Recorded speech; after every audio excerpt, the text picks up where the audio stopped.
Chapter 19. The Safe Chamber. As Beetle resumed his place at head of the call-out, the person who should have been leading it was immured in the basement of a house on Snake's Slipway. Not far above him, a loud knocking on the front door by a breathless wizard went unheard.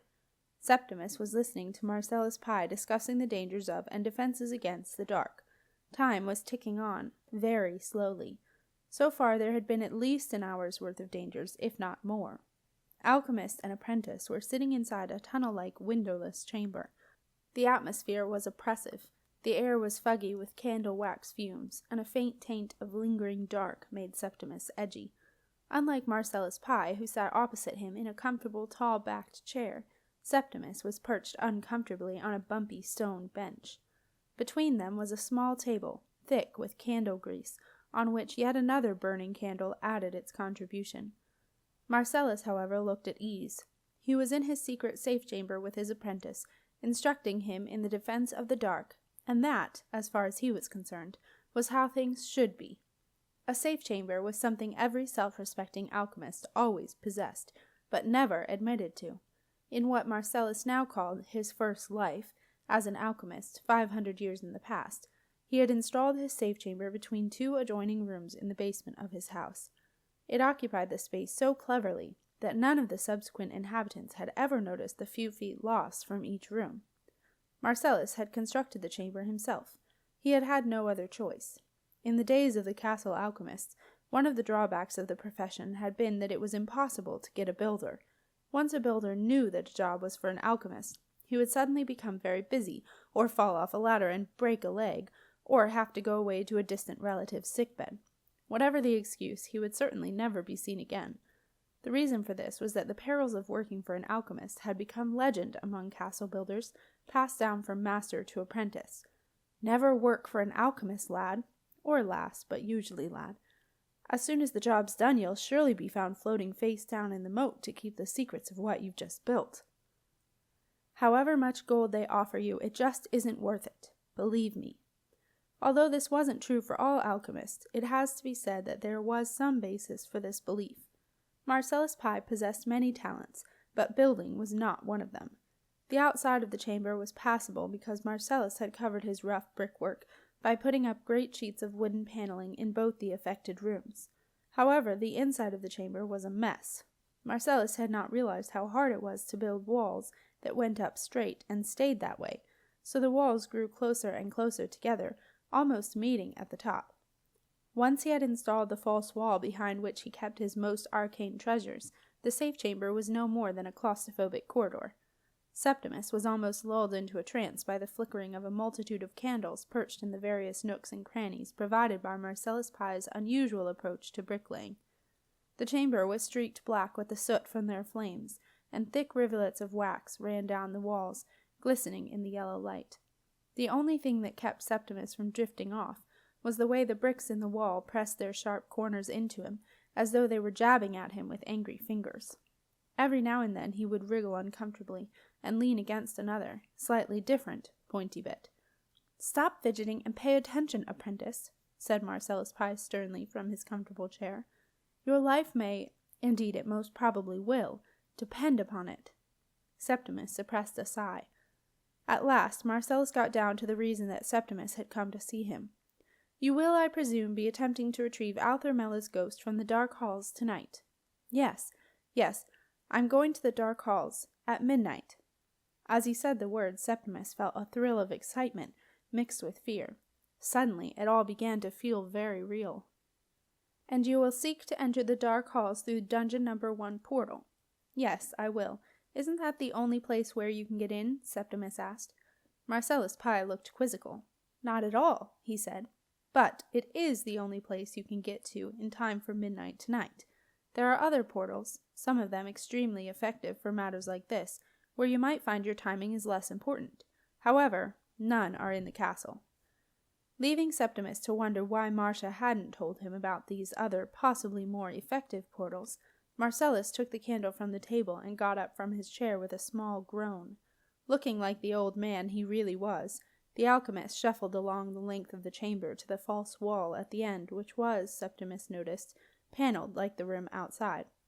Marcellus pressed his hand onto one of the panels, slid it to one side, and reached into the space behind. Septimus heard the clink of glass on glass, the rattle of small dried things in a metal box, the thud of a book, then a relieved, "Got it!" As Marcellus shuffled back, Septimus very nearly leaped to his feet and ran for it. The light from his candle threw dramatic shadows onto the alchemist's face, and as he advanced toward Septimus, hand outstretched, Marcellus looked exactly as he had when Septimus had first seen him. A 500-year-old man grabbing at him, pulling him through a glass into a secret world below the castle. It was not a good moment. It unsettled Septimus more than anything else had in the tense build-up to his dark week. Unaware of the effect he had had, Marcellus Pye resumed his place next to Septimus. He looked pleased. "Apprentice, I have in my hand something that will give you safe passage through the portal and into the dark." He unclasped his fist to reveal a small dented tinderbox. Septimus felt horribly disappointed. What was Marcellus thinking? He owned his own tinderbox, and it was a lot better looking than that one, and it probably worked better too. Septimus prided himself on being able to get a fire going in 15 seconds. He and Beetle had had a fire start competition not long ago, and he had won best of 5. Marcellus handed him the tinderbox. "Open it," he said. Septimus did as he was asked. Inside were the usual components of a tinderbox: a small pronged wheel, a flint, some thin strips of cloth infused with the castle's well-known highly flammable wax, and some dried moss. Septimus had had enough. Marcia's parting shot came back to him. "Alchemy stuff is nothing but smoke and mirrors, Septimus. All talk and no do. None of their stuff ever did work. It was complete rubbish." Septimus got to his feet. Marcia was right, as usual. He had to get out of the oppressive little chamber, dripping with candle wax, fusty with dark secrets. He longed to be part of the everyday castle world once more. He wanted to run through the streets, breathe the cold, fresh air, see the myriad of castle lights twinkling in the windows, watch people as they promenaded back and forth, admiring, or not, their neighbors' lights. But more than anything, he wanted to be with people who weren't fussy 500-year-old alchemists who thought you were still their apprentice. Marcellus had other ideas. "Sit down, apprentice," he said sternly. "This is important." Septimus remained standing. "No, it's not. It's an old tinderbox. That's all. You can't fool me." Marcellus Pye smiled. "It seems I already have, apprentice, for this is not what it appears to be." Septimus sighed. Nothing ever was where Marcellus was concerned. "Patience, apprentice, patience. I know this chamber is cramped. I know it is stuffy and foul, but what I am going to show you can only be revealed here. It will not survive outside the dark for long." Marcellus looked up at Septimus, his expression serious. "Septimus, I cannot, I will not, let you venture defenseless into the dark. Sit down, please." With another sigh, Septimus reluctantly sat down. "You see," said Marcellus, picking up the tinderbox, "like all dark disguises, this is not what it appears to be, as you too must be when you go into the dark." "I know. Masks, mind screens, bluffs. I've done all that stuff with Marcia." "Well, of course you have." Marcellus sounded conciliatory. "That is no more than I would expect, but there are some things to which even the extraordinary wizard does not have access. That's what we alchemists are, or were, for. We kept in touch with the dark. We went where wizards did not dare." This was no more than Septimus had suspected, given Marcia's warnings about alchemists, but this was the first time he had heard Marcellus admit to it. Marcellus continued, "As an alchemy apprentice, it is only right that you two should know how to work with the dark. It is all very well with wizards sticking their heads in the sand like one of those birds. Oh, what are they called?" Septimus was not sure. "Chickens?" he suggested. Marcellus chuckled. "Chickens will do nicely. Like chickens, they peck at what is in front of them, but they do not understand what it truly is. Sometimes they call it something else, like other, or reverse, but that does not change anything. Dark remains dark, whatever you call it. So now, apprentice, you must decide whether to take your first step into the dark the alchemy way, and see what is really inside the tinderbox, or the wizard way, and see no more than an old flint and some dried-up moss. Which is it to be?" Septimus thought of Marcia, and he knew what she would say. He thought of Beetle, and he really wasn't sure what he would say. And then he thought of Alther. Suddenly Septimus had the oddest feeling that Alther was sitting right next to him. He turned, and thought he saw a momentary flash of purple, a suggestion of a white beard. Then it was gone, leaving Septimus with the certain knowledge that he would never see Alther again unless he said, "The alchemy way." Marcellus smiled with relief. He had been extremely worried at the thought of Septimus venturing into the dark in the customary "just think good thoughts and it will be all right" wizard style. The old alchemist was also just a little triumphant. He had, for a moment, won his apprentice back. "Very wise," Marcellus said. "Now you stop being a chicken and embark on your first conscious step into the dark.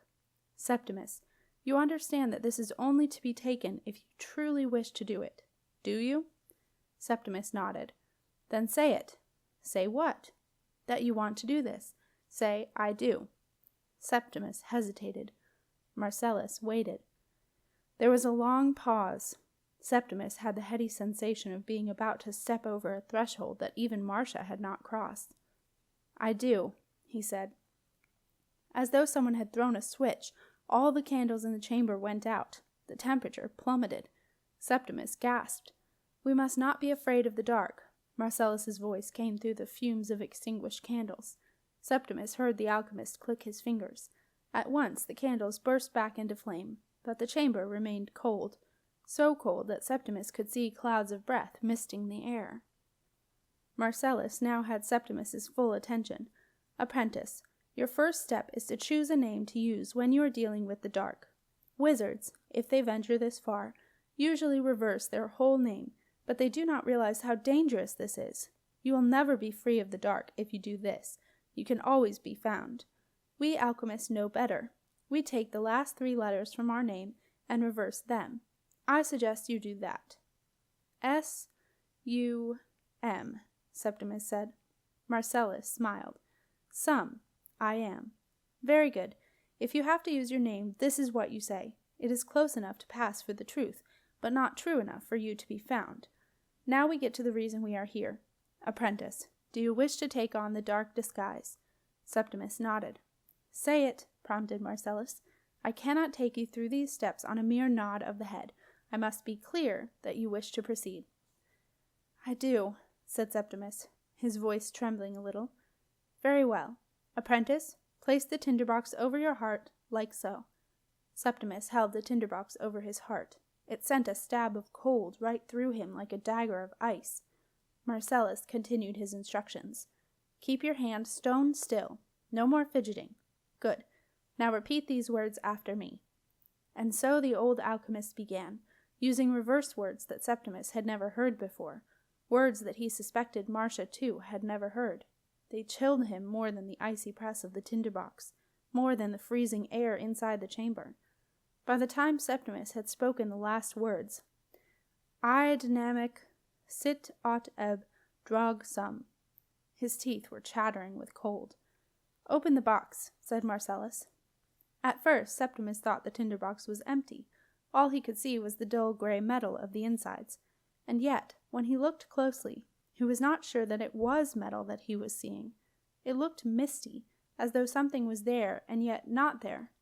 Tentatively, as though something might bite, he put his finger into the box.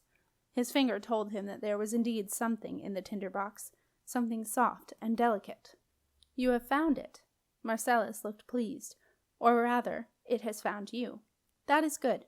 Now take it out and put it on." Feeling as though he was playing a let's pretend game with Barney Pott, Septimus pinched his thumb and forefinger together and got hold of something elusive, barely there. It felt like pulling spiderwebs from a jar, spiderwebs that the spider in the jar did not want him to have. Septimus pulled hard, and as he raised his hand high, he saw that he was drawing a long stream of gossamer-thin fabric from the tinderbox. Marcellus Pye's dark eyes shone with excitement in the candlelight. "You've done it," he whispered, sounding very relieved. "You've found the dark disguise." The dark disguise reminded Septimus of one of Sarah Heap's floaty scarves, although Sarah favored brighter colors. This was an indeterminate color that Sarah would have condemned as dull. It was also much larger than any scarf that Sarah possessed. Septimus kept on pulling it from the tinderbox, and the dark disguise kept on coming. falling in fine, weightless folds across his lap, tumbling down to the floor. Septimus began to wonder how long it actually was. Marcellus answered his unspoken question. Its length will be right for whatever you need. Now, apprentice, a word of advice. I suggest you pull a thread from it now. It is easily done. And keep it with you. It will be as strong as a rope, and in my experience, it can be useful to have something a little dark that comes easily to hand when one is venturing into these realms. Not for the first time, Septimus wondered what secrets Marcellus had in his past, but what he said made sense. He pulled a thread from the loose weave and began to wind it into a neat coil. Marcellus looked on approvingly. Confidently done. Remember, the dark power of this exposed thread will begin to evaporate after about 24 hours. Do not keep it in your apprentice belt. You do not want to upset any charms or spells. A pocket will do. Septimus nodded. He'd figured that one out for himself. Now, I suggest you return the dark disguise to the tinderbox, said Marcellus. Any time spent out, even in here, dilutes its power a fraction. As instructed by Marcellus, Septimus spoke the words, I, nat voi, ilsup eriter, and the dark disguise evaporated into the tinderbox like a wisp of smoke. Marcellus regarded his apprentice with satisfaction. Very good indeed. It obeys you well. Just before you enter the dark portal, open the box and instruct it so. Et hoc sum. Now that it knows you, it will stick to you like a second skin. Take care not to wear it away from the dark, as it will soon dissolve into nothing, which is why I have to show it to you in this chamber. Use it well. Septimus nodded. I will, he said. And one last thing. Yes? The dark disguise may corrupt magic. Do not take this box into the wizard tower. Septimus was dismayed. But what about my dragon ring? You are wearing the ring. It is part of you, and the dark disguise will protect all parts of you. Marcellus smiled. Do not worry. It will shine as brightly as ever for you, apprentice, although others will not see it. Septimus looked at his ring, which was glowing in the gloom of the safe chamber. He was relieved. He would feel lost without it. Marcellus issued his last instruction. When you return with Alther, as I know you will, you must bring the disguise straight back here to store it. Understand? I understand, said Septimus. Thank you. Thank you very much, Marcellus. Carefully he put the tinderbox in the deepest, most secret pocket of his apprentice tunic. I'll see you later. At the party, he said. Party? Asked Marcellus. You know, my birthday party, with Jenna, at the palace. Ah, yes, of course, apprentice. I forgot. Septimus rose to go. This time Marcellus' pride did not stop him.